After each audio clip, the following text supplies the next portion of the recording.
Bom dia, boa tarde ou boa noite. Este é o trabalho de análise e detecção de resposta a estímulos visuais em regime permanente, realizado sob a orientação do professor Diogo Soriano, referente à disciplina de processamento e análise de sinais biomédicos. Eu sou o Gustavo e inicio a apresentação que foi elaborada juntamente com os meus colegas, Júlia e Marcos. Neste trabalho será apresentada uma breve introdução a respeito do tema do projeto, bem como a descrição da metodologia utilizada, os resultados obtidos e as discussões e conclusões a respeito do que foi observado.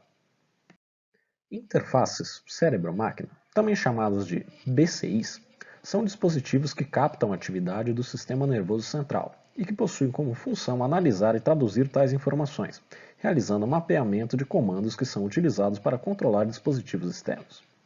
Assim, o usuário e a interface trabalham em conjunto, de forma que os sinais gerados pelo primeiro, geralmente após um período de treinamento, codificam uma intenção que é decodificada pelo BCI, também após o treinamento, traduzindo as informações em comandos para um dispositivo de saída que realiza a intenção do usuário.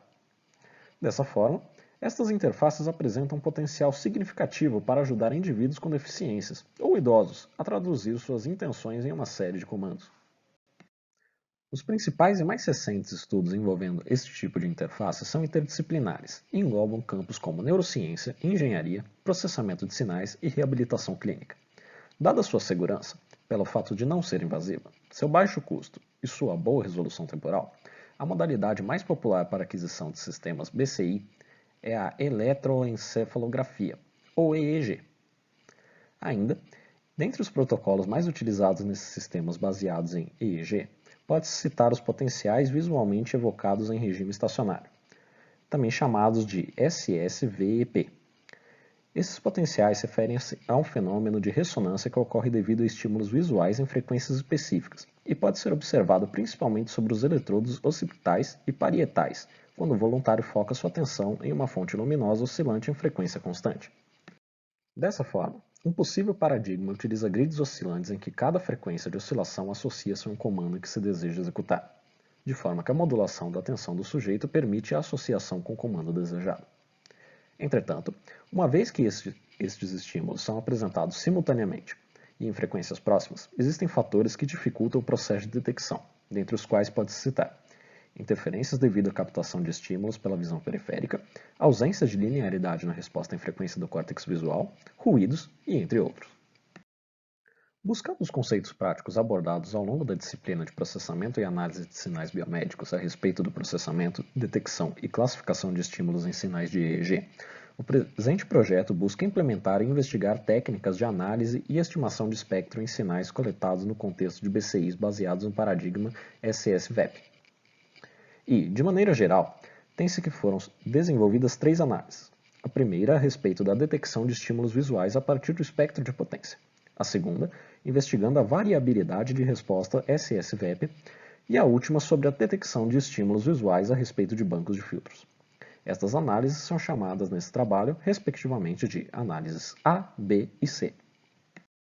Os dados utilizados foram obtidos de um típico experimento SSVEP, que registrou sinais de EEG de 15 indivíduos para 48 ensaios com estímulos em frequências de 10, 11, 12 ou 13 Hz. Para cada sujeito, os dados foram organizados em uma matriz com dimensões de 1536 amostras por 16 canais por 48 ensaios. Neste slide, ainda é possível observar a distribuição usual dos eletrodos no scalp para o registro de atividade de EEG, além de um exemplo de aplicação de BCI através do paradigma SSVEP para o controle de um carrinho utilizando grids oscilantes. Para a análise A, referente à detecção de estímulos visuais a partir do espectro de potência, foram utilizados os dados do sujeito 9, de forma que a análise foi feita comparando os diferentes canais disponíveis. A análise foi feita integralmente com o uso do software MATLAB e suas funções, em conjunto com a lógica de programação empregada pelos autores. Para a obtenção do espectro de potência, os dados foram segmentados em janelas, de tamanho 256, 512 e 1024 pontos, com sobreposição de 50% para todas as análises, utilizando-se a função p-Welsh, que estima a densidade espectral de potência. O critério escolhido pelo grupo para a classificação dos estímulos visuais dos ensaios foi a maior densidade de potência do espectro, utilizando diferentes funções de janelamento para diferentes tamanhos de janela, e comparando com valores verdadeiros de estímulo para obter a acurácia, ou taxa de acerto, de cada cenário para cada eletrodo.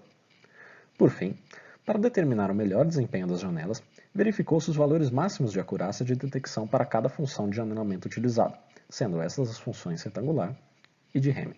Considerando agora a análise B, temos que a variabilidade da resposta SSVEP foi obtida pelo uso dos dados referentes ao mesmo sujeito utilizado na análise anterior, ou seja, o sujeito 9. Neste caso, contudo, foi utilizado o software GNU Octave e suas ferramentas. Como parâmetros desta análise, foram utilizadas janelas de 256 e 512 pontos, com sobreposição de 50% em todos os cenários. Os sinais dos canais OZ, O2, O1 e PO4 foram carregados e percorridos para que fossem obtidos somente os ensaios com estímulo de 12 Hz, em função de se avaliar como a resposta SSVEP varia para uma mesma frequência de estímulo e sujeito ao longo dos canais escolhidos. Para cada janela do sinal, aplicou-se a transformada rápida de Fourier, também conhecida como FFT, para se obter o coeficiente de frequência do estímulo escolhido. Assim, foi criada uma matriz com os coeficientes desejados para cada canal ao longo das 5 primeiras janelas. Em adição, para o cálculo do parâmetro de variabilidade, utilizou-se a função STD, ou desvio padrão, para cada janela de coeficientes, e por fim, foi obtida a média dos desvios para cada canal. Para a terceira análise, foi tomada em consideração a possibilidade de realização da identificação de estímulos visuais de paradigmas SSVEP por meio do uso de bancos de filtros passa-banda com banda estreita em torno das frequências de cada estímulo, permitindo o monitoramento da variância do sinal de saída de cada filtro. Dessa forma, as saídas com maior variância, ou seja, com maior potência, encontram-se associadas à frequência visual para a qual o voluntário volta a sua atenção.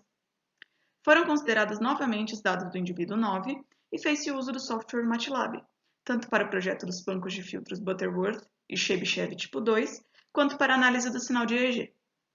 Todos os filtros projetados foram filtros de sexta ordem, com uma banda de passagem de 1 Hz, sendo meio Hz para cada lado. Ou seja, a banda de passagem para os filtros centrados em 10 Hz, por exemplo, se inicia em 9,5 e termina em 10,5. Foram então obtidas as variâncias de saída para cada filtro, de forma que utilizou-se seu valor máximo para classificar o estímulo para cada banco. Posteriormente, a acurácia da classificação obtida por cada banco de filtros foi mensurada para cada eletrodo, comparando-se com os valores reais. E estes valores foram posteriormente comparados àqueles obtidos para a análise realizada no item A. Passando agora para a parte de resultados e discussões, temos que os resultados obtidos para análise de detecção de estímulos visuais a partir do espectro de potência encontram-se organizados na tabela 1, que mostra a janela que obteve o melhor desempenho com base no critério de pico de acurácia de detecção em relação à quantidade de pontos presentes na janela. Dessa forma, é possível observar que para um tamanho de janela de 256 pontos, tanto a função de Hamming quanto a função retangular obtiveram o mesmo desempenho, enquanto para 512 e 1024 pontos, o janelamento retangular mostrou-se mais eficaz na classificação. Na literatura, é possível encontrar trechos que ditam que a influência da janela de Hamming é geralmente bastante sutil, e que, com exceção de casos com segmentos de dados muito curtos, a janela retangular, também chamada de truncamento simples, é geralmente a melhor opção. Assim, se o conjunto de dados for longo, contendo 256 ou mais pontos, os espectros obtidos com e sem a janela de Hamming são basicamente os mesmos, exceto por uma diferença de escala. Com isso, é possível concluir que o que é observado conduz com aquilo que é encontrado na literatura, de que, exceto para segmentos de dados curtos, uma janela retangular é usualmente a melhor opção. Tem-se, então, que a janela de Hamming é mais indicada em casos de segmentos de dados curtos e a janela retangular é mais indicada em casos de segmentos mais longos. Além disso, é importante pontuar ainda que existe um compromisso entre o número de janelas consideradas, que se deseja que seja o maior possível, e a resolução espectral, que representa o espaçamento em frequência das amostras. Isso ocorre pois um aumento no número de janelas causa uma diminuição da resolução espectral, devido a uma diminuição do número de pontos considerados em cada intervalo, mas também fornece um maior número de estimativas que podem auxiliar na determinação mais acurada dos coeficientes. Nesse slide, nós temos os resultados do item B, que seria a análise da variabilidade da resposta dos potenciais visualmente evocados em regime estacionário. Na figura 3, nós vamos ter essa resposta para os sinais OZ, O2, O1 e PO4 para as primeiras 5 janelas com 256 pontos, E na figura 4, nós vamos ter o desvio padrão também dessa resposta para os mesmos canais, nas primeiras 5 janelas, para 512 pontos da transformada rápida de Fourier. Ambos foram feitos com um estímulo de 12 Hz, e assim a gente consegue ter uma análise da variabilidade temporal da resposta em termos do desvio padrão para cada janela e cada canal. Sobre as discussões, a conclusão do item B, a aplicação dos métodos de obtenção do espectrograma e análise do espectro de frequência com o uso de janelas retangulares se mostraram adequados para o processamento desses dados, considerando que esse tipo de janela é apropriado para segmentos mais longos e a possibilidade de se avaliar os efeitos das alterações de resolução e frequência sobre a variabilidade temporal da resposta. Para se ter uma melhor ideia dessa variação, foram obtidas as médias dos desvios padrão para os valores de cada janela em todos os canais. E, ao contrário do que a gente esperava, o desvio padrão médio de cada canal foi bem alto, chegando a uma ordem de aproximadamente 78% da magnitude do sinal.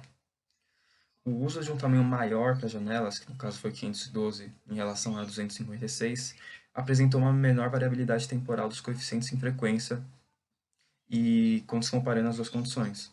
O que é esperado por esse aumento provê uma melhor resolução em frequência e, dessa forma, também melhor acurácia para identificar o estímulo em determinado ensaio. Então, essa determinação foi mais exata em comparação a 256, né, número de pontos na transformada rápida de Fourier. Foi observado também que os canais OZ e PO4 em específico tiveram a menor e a maior variabilidade da resposta, respectivamente, para cada tamanho de janelas. E esses canais eles são localizados em diferentes regiões, mas relativamente próximas do lobo occipital. Sobre os resultados do item C, a gente tem aqui na primeira imagem a resposta de magnitude em frequência para o filtro Butterworth e para o filtro Chebyshev tipo 2, ambos centrados em 10 Hz. Para as outras frequências, a gente vai ter uma imagem, um gráfico bem parecido, só que você vai ter o pico em 11, 12 ou 13 Hz, dependendo do estímulo que o filtro foi aplicado. E aqui nessa tabela a gente tem os picos de acurácia obtidos na detecção da resposta SSVEP. Aqui pelos bancos de filtros e aqui pelo método de classificação usado no item A, para que a gente possa ter uma comparação desse pico de acurácia de detecção. Antes de se começar com as discussões e conclusão do item C, um dos fatores mais importantes ao comparar as respostas de diferentes filtros é considerar que não existe um filtro ideal, e cada tipo tem vantagens e desvantagens. De maneira geral, o filtro Butterworth apresenta uma faixa de passagem plana, mas uma taxa de roll-off pobre.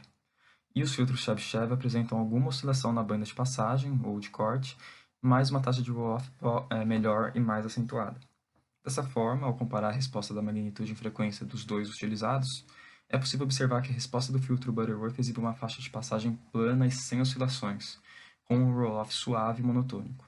Já o filtro Chebyshev é uma estratégia para alcançar um roll-off mais rápido, permitindo certa oscilação na resposta em frequência, de forma que conforme a oscilação aumenta, o roll-off torna-se mais nítido, podendo-se concluir que estes apresentam uma compensação entre os parâmetros de oscilação e roll-off. Os filtros Chebyshev tipo 2 são aqueles em que a oscilação não ocorre na banda de passagem, mas na banda de corte. Esses podem alcançar uma transição mais nítida entre a banda passante e de corte com um filtro de ordem inferior quando comparado a um Butterworth. E, dessa forma, produzem erros absolutos menores e velocidade de execução mais rápida.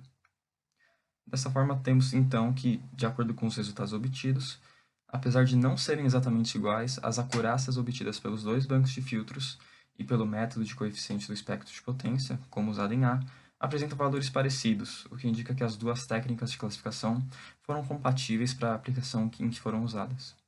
Mas a comparação entre os dois tipos de banco de filtros mostra que existem diferenças capazes de impactar no processo de detecção dos filtros Butterworth Chebyshev tipo 2, de forma que esse segundo, Chebyshev tipo 2, por apresentar um corte mais abrupto em relação ao primeiro, apresenta também uma tendência a um melhor desempenho na detecção e na classificação dos estímulos visuais. Uma vez que as frequências de estimulação são próximas, esse filtro apresenta uma melhor capacidade de separação nessas circunstâncias. Essa tendência pode ser observada nos resultados obtidos para a acurácia de detecção na implementação realizada, que apresentam que o banco de filtros Chebyshev obteve um desempenho melhor ou igual aos filtros Butterworth para 12 dos 16 eletrodos considerados. Essas são as referências que foram utilizadas para esse trabalho, sendo que a grande maioria foi disponibilizada no material didático da disciplina. Esse foi o nosso trabalho. Muito obrigado pela atenção.